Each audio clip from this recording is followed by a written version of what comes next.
Hello, today is Friday, June 11th, and here are today's top stories. Axios explained that consumer prices for everyday things has been rising and is now up 5% compared to about the same time last year. It's the biggest jump since 2008. There are concerns that the inflation is heating up, which means that things will become more expensive and the value of dollar goes down. Used car prices, food prices, electric energy costs, clothing are all more expensive. And the Biden administration says the cost will begin to decrease again. This will only last a short time, but the Senate Republican leader said that President is still spending a lot of bills that have hurt our economy. People have analyzed the numbers and say they are unique because we had lockdowns from last year due to the pandemic. The prices were lower, but now there's much higher demand.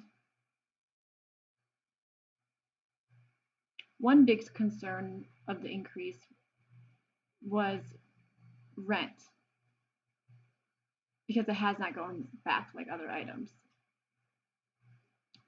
Yesterday morning, at a grocery store called Publix in southern Florida, a man killed a woman and her grandchild that was 1 year old before killing himself. The news report said the shooting happened just after 11:30 in the morning by the produce section.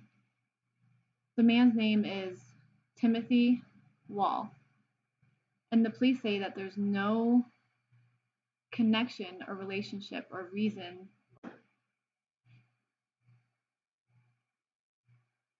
that he should have shot the grandmother and her grandson.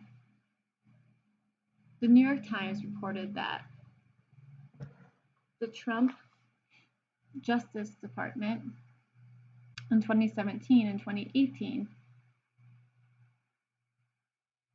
has leaked classified information, subpoenaed Apple for metadata.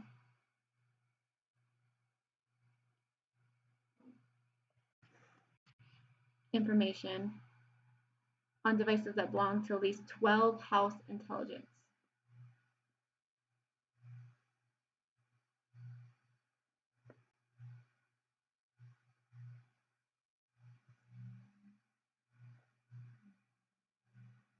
The committee members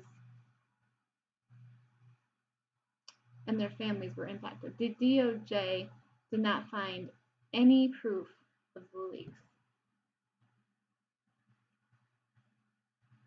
The House Intelligence Chair, Adam Schiff, said that he found out about it last month. The Apple was ordered by the DOJ to keep the probe secret. But that gag order expired recently. So now people know what happened. The DOJ said it needs to spy on news organizations such as the Washington Post, CNN News, and the New York Times. News reports from this afternoon said that Biden administration has asked the DOJ to Inspector General to investigate the Trump DOJ's actions. These are also calls for former Trump's attorneys to testify.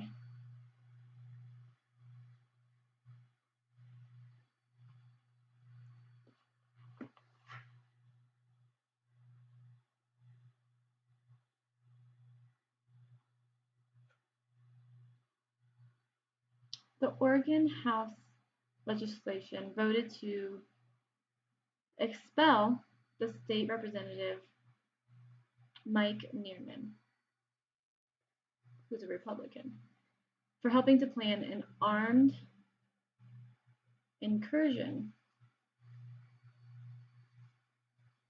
at the state capitol in December. Videos show that Neerman gave a workshop-style presentation to a group in which he explained about having a plan for someone to text him so he could get out a back door that was left open.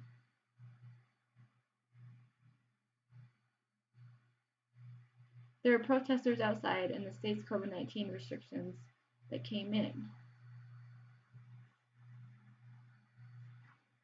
But sure enough, 5 days later, after his workshop, surveillance videos show Newman going out the back door.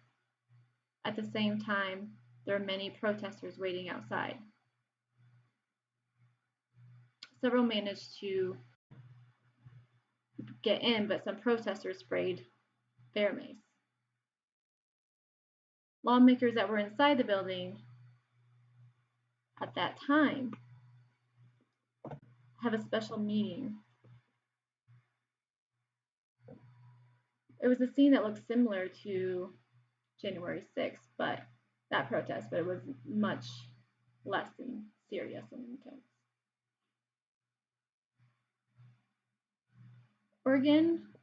Neerman is facing 2 criminal charges in relationship with that incident. Yesterday, the U.S. Senate voted to confirm Judge Zahid Qureshi, that is Muslim American, to the U.S. District Court in New Jersey. CBS News says that this is America's first Muslim American federal judge. The Royal Caribbean Group announced yesterday that 2 passengers on their cruise ships, one of the first cruise ships that have sailed in over a year, tested positive to have the coronavirus during the end of the cruise testing. The cruise said that all of its passengers and all the adults have been fully vaccinated.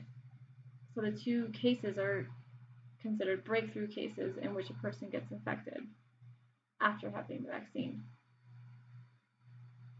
The cruise company said that the 2 positive people are in isolation and they're monitoring the situation by testing anybody that was close contact with those 2 people and tracing. There shouldn't be an outbreak like this in cruises because everyone on the boat was vaccinated. That's today's top stories. Have a good weekend, and I'll see you on Monday, and stay with the light.